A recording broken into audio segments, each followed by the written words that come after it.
পারলে থামাই দেন। আজকে আমি ভদ্রতা আপনাদেরকে বুড়া আঙ্গুল দেখায় আপনারা কিছু করতে পারেন না। এইরকম দেখাই আপনাদের খোঁজ নেন।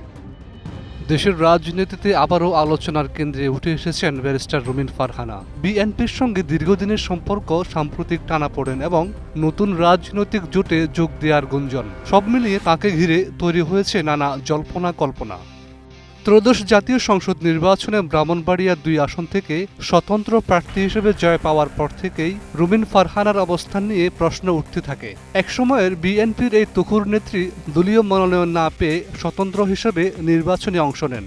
সে সময় তিনি স্পষ্ট করে বলেন, বিএনপি এখন তারেক রহমানের দল এবং তিনি নিজের রাজনৈতিক অবস্থান থেকে জনগণের স্বার্থে কাজ করতে চান। সম্প্রতি বিএনপিতে ফিরে যাওয়ার সম্ভাবনা নিয়ে প্রশ্ন করা হলে রুমিন ফারহানা জানান, দল থেকে তাকে বহিষ্কার করা হয়েছে এবং বর্তমান বিএনপির কার্যক্রম নিয়ে তার রয়েছে তীব্র আপত্তি। তার অভিযোগ, গত ১.৫ বছরে দলটি নানা অনিয়ম, চাঁদাবাজি, দখল ও দুর্নীতির সঙ্গে জড়িয়ে পড়েছে, যার সঙ্গে তিনি নিজেকে সম্পৃক্ত করতে চান না। তিনি আরও বলেন, বিএনপির আন্দোলন ছিল ভোটাধিকার প্রতিষ্ঠার জন্য, কিন্তু অতীতের ভুলের পুনরাবৃত্তি তিনি মেনে নিতে পারছেন না। এর আগে ব্রাহ্মণবাড়িয়া শহীদ দিবস ও আন্তর্জাতিক মাতৃভাষা দিবসে শহীদ মিনারে ফুল দেওয়াকে কেন্দ্র করে বিএনপির নেতাকর্মীদের সঙ্গে রুমিন ফারহানার সমর্থকদের সংঘর্ষ পরিস্থিতি তৈরি হয়। ভুয়া স্লোগান, হট্টগোল এবং শহীদ মিনারে বিশৃঙ্খলা, এমন ঘটনা রাজনৈতিক উত্তেজনাকে আরও বাড়িয়ে দেয়। এরই মধ্যে সামাজিক যোগাযোগ মাধ্যমে ছড়িয়ে পড়ে নতুন একটি গুঞ্জন, রুমিন ফারহানা নাকি জাতীয় নাগরিক পার্টিতে যোগ দিতে যাচ্ছেন। তবে তিনি এই খবরকে পুরোপুরি ভিত্তিহীন বলে উড়িয়ে দিয়েছেন।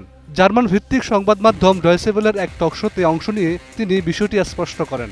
এনসিপিতে যোগ দেওয়ার বিষয়ে কোনো সিদ্ধান্ত তিনি নেননি।